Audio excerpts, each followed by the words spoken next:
Hello अस्सलाम वालेकुम। आज मैं आपका math teacher sir Mehtab Ali. आज मैंने 9th की मैथमेटिक्स का टॉपिक उठाया है लॉगरिथम।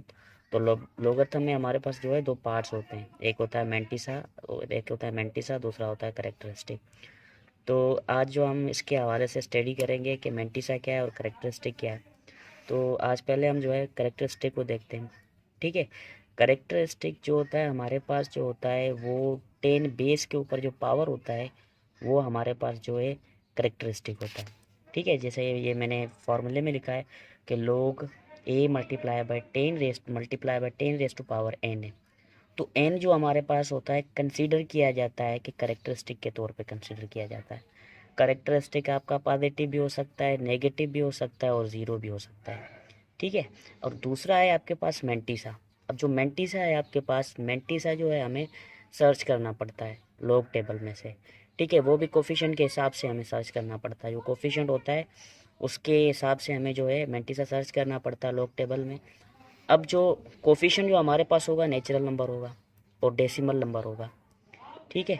अब जो है उसके हिसाब से हम क्या करेंगे, लॉग टेबल में जो जाएंगे, लॉग टेबल में हम जो है मेंटी साहब की तलाश करेंगे।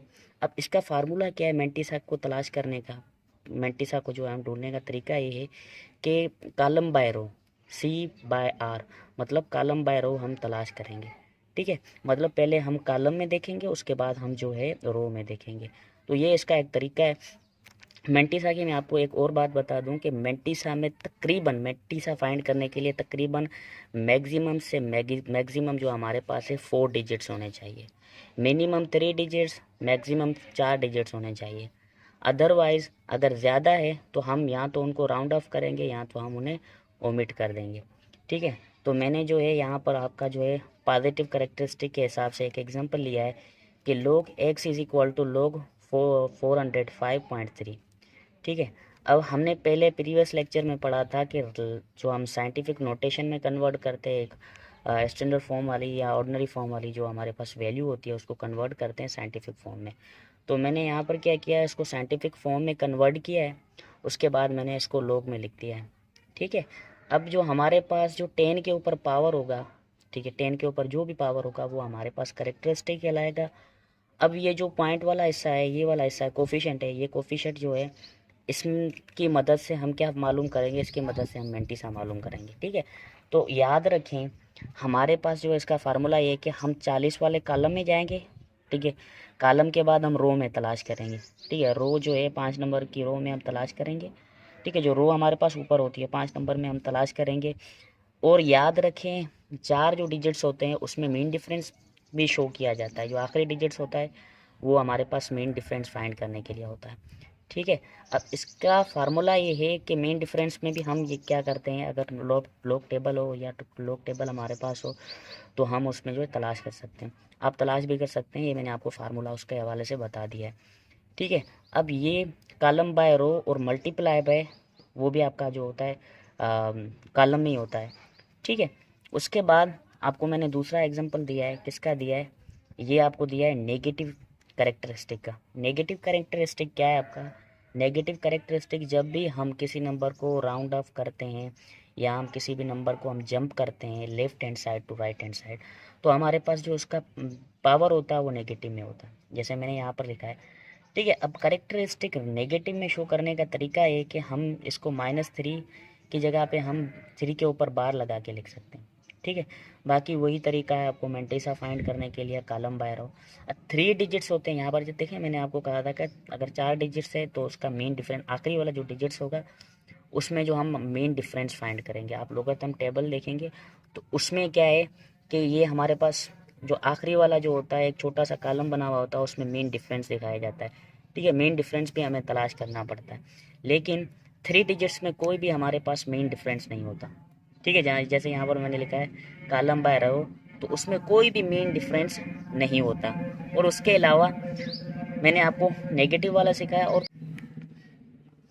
अब तीसरा एग्जांपल्स मैंने आपको दिया था कि पावर हमारे पास जो है ज़ीरो होगा। ठीक है। वो कैसे होगा, क्योंकि आपको मैंने पहले प्रीवियस लेक्चर में ये कहा था कि सिंगल डिजिट हो या हमारे पास पॉइंट जो है एक्चुअल प्लेस पे हो तो हम क्या करते हैं उसमें जो है किसी भी डिजिट्स को जंप नहीं करवाते, क्योंकि एक्चुअल प्लेस पे पॉइंट होती है। ठीक है। और उसके अलावा क्या है कि ये जो हमारे पास एक्चुअल प्लेस के होने के बाद जो हमारे पास जो बेस होगा उसके ऊपर पावर ज़ीरो होगा, उसके ऊपर पावर क्या होगा हमारे पास, ज़ीरो होगा। अब ये जो ज़ीरो होगा ये हमारे पास कंसीडर किया जाएगा करेक्टरिस्टिक ऑफ ज़ीरो। करेक्टरिस्टिक जो हमारे पास होगा वो ज़ीरो होगा। बाकी मेंटिसा है, मेंटिसा आपको फाइंड करना पड़ेगा। मेंटिसा लॉग टेबल में जाना पड़ेगा 31 वाली रो में, ठीक है, 31 वाले कॉलम में जाएंगे और 0 रो में जाएंगे और बाकी जो लास्ट वाला डिजिट है इसमें जो है आप मीन डिफरेंस मालूम करेंगे, ठीक है। तो आपको जो है उसका मेंटिसा मिल जाएगा, आपको इसका मेंटिसा मिल जाएगा।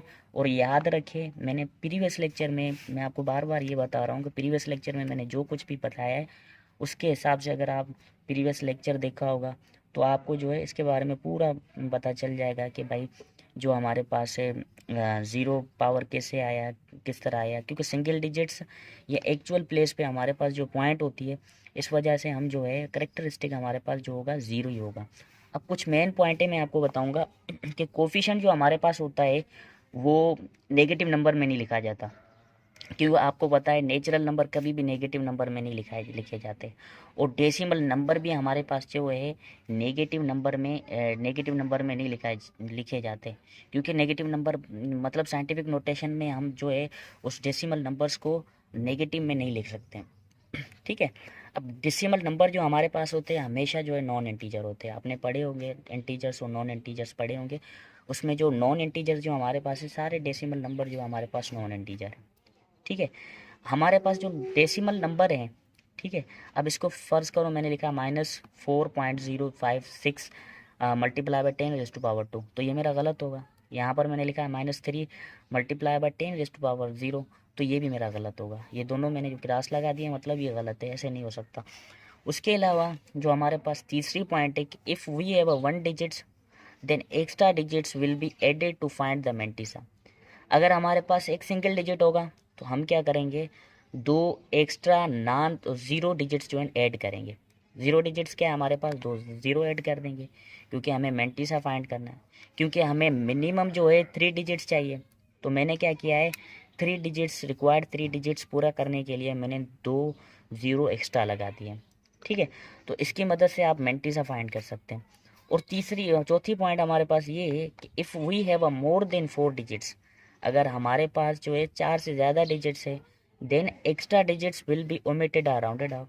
या तो उनको ख़त्म किया जाएगा, रिमूव किया जाएगा, या उनको राउंडेड ऑफ किया जाएगा, ठीक है। मैंने एग्जांपल्स दिए हुए हैं नीचे, 3.146721 है, तो इसको मैंने क्या किया है, यहाँ पर मैंने इनको ओमिट कर दिया है, ठीक है, क्योंकि हमें 4 डिजिट्स चाहिए तो मैंने 4 डिजिट्स तक जो है इनको ओमिट कर दिया है।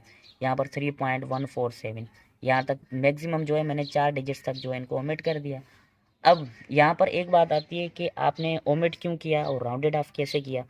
याद रखिए जो भी नंबर 5 से लेस देन होगा, ठीक है, कोई भी हो सकता है, 1 2 3 4 हो सकता है, ठीक है, उसमें से जो आपके पास ये नंबर आखिरी में आएंगे तो आप इसको क्या कर देंगे, रिमूव कर देंगे। जैसे मैंने किया है, मुझे 4 डिजिट्स चाहिए, ये आखिर में देखिए कितने डिजिट्स है, 2.16721, ये तकरीबन हमारे पास 6 डिजिट्स हैं, हमें 4 चाहिए तो मैं क्या करूँगा, ये 5 से छोटे हैं तो मैंने इनको रिमूव कर दिया, तो मैंने इसको इस तरह लिखा है 2.167 लिखा है। और दूसरी बात ये है कि अगर 5 से जो बड़े नंबर है हमारे पास, जैसे कि 6 7 8 9 है, तो हम उसको राउंड ऑफ करेंगे, ठीक है। हमने राउंड ऑफ करने का तरीका ये है कि जो 5 से बड़ा है इसको मैंने राउंड ऑफ किया, एक डिजिट्स बढ़ा दिया, ये 7 हो जाएगा।